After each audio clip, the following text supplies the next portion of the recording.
are in Barcelona 2022 with Zerto. So what's new is Zerto in 2022?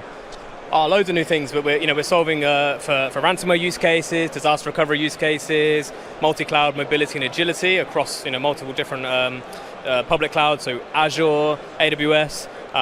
We've recently launched Zerto for Kubernetes, so the continuous data protection that you know and love from Zerto from old for virtual machines. We now have that technology available for Kubernetes environments, so super low RPOs, super low RTOs, fully automated, fully orchestrated, disaster recovery and So in case I have a ransomware attack, how this gonna happen in reality? How I'm gonna find which of the snapshots I can restore to?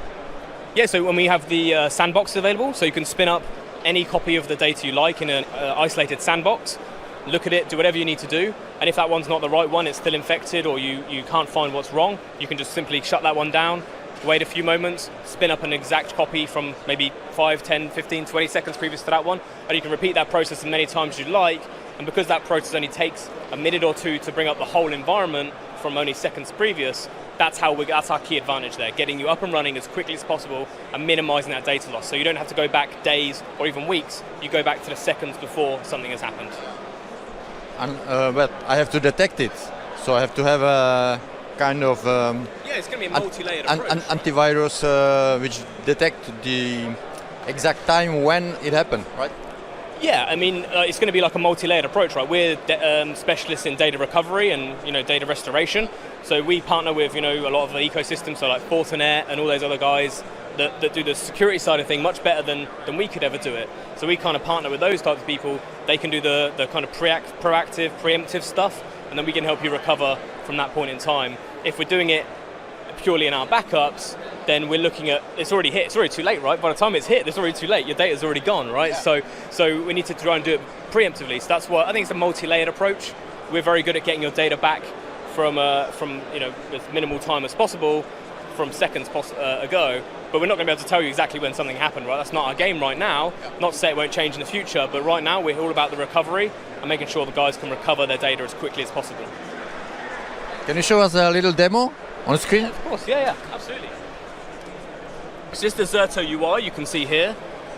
So very clean, very simple, and you can see we've got a nice red, amber, green status on all of our virtual machines that are being protected. So if I come over into our virtual machines here,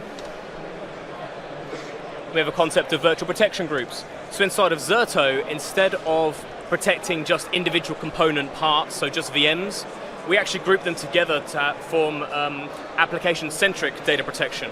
So you can see I have a CRM app, it's just here, that contains 3 virtual machines. You can see CRM 1, 2, and 3.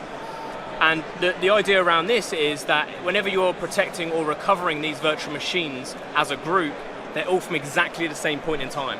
So when we're doing that recovery, CRM 01, 02, and 03 are all from the exact same point in time. So we haven't got to try and figure out which one's got the most recent copy, that disaggregated, that disjointed thing that we normally do is restore, we restore bits of things. We don't restore the whole thing together. We don't give you a drive-away car. We normally give you the engine and the doors separate. In Zerto, we give you the whole car to drive away straight away.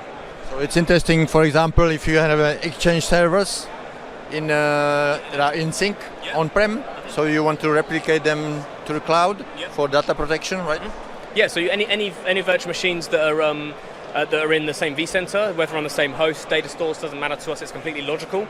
So they don't have to be on the same LUN or on the same host, completely logical. And it's down to you for the groupings. It's not just down to what we think is the best grouping. You could put the whole of your site into one protection group if you wanted to, or you define what makes up your protection group, what makes up your application best. So it's completely down to the user and how they want to structure their data protection. Okay, thanks very much for the interview. Thank you very much. Cheers. Thank you.